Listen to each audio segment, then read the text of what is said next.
Voilà, j'accompagne des sportifs de haut niveau, voire de très haut niveau depuis longtemps, malheureusement, parce que ça montre que je vieillis.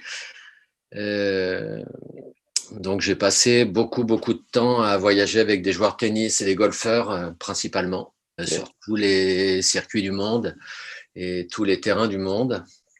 Voilà, pendant des années, j'ai travaillé avec pratiquement que des professionnels parce que à l'époque où j'ai commencé, ben, la prépa mentale, ça n'existait pas. Et même quand j'ai commencé, la prépa physique, ça n'existait pas. Donc, Et du coup, tu peux nous remettre les années qu'on se contextualise bien parce que ça paraît quand même très loin cette histoire. non, non, c'est pas si loin que ça, en fait. Je commençais à travailler en, je sais pas, au siècle dernier. Ok. Et non, en 95, quelque chose comme ça, ou 80, un peu 90 peut-être.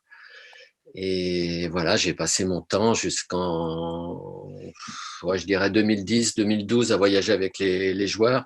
Maintenant, j'arrête parce que ils me fatiguent. Ah ouais. Et puis quelque part, ils sont trop jeunes. Ils sont, c'est-à-dire que plus je voyage avec eux et plus je trouve qu'ils sont jeunes. Voilà. Mais bon, peut-être que c'est sans doute parce que je vieillis. Mais voilà. Et par exemple, à titre voilà, d'exemple comme ça, quels sont les derniers joueurs avec lesquels tu as voyagé? Le dernier joueur avec lequel j'ai voyagé, c'est Elliot Benchetrit. Ok. Et ouais, c'était l'année dernière, juste avant Covid. Donc Et tu t'es voilà. fait cette réflexion de te dire, j'ai la sensation qu'il est trop jeune et j'ai plus trop ma place à ce moment-là?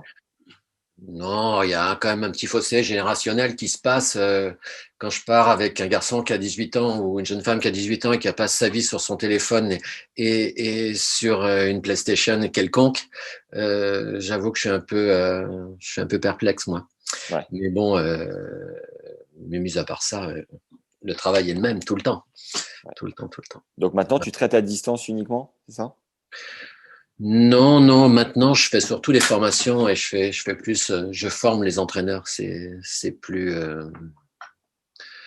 tranquille et surtout j'ai moins à prendre les gens en charge, quoi. D'accord. Donc, voilà. Les joueurs de tennis et les joueurs de golf sont attachants mais fatigants. Ah ouais.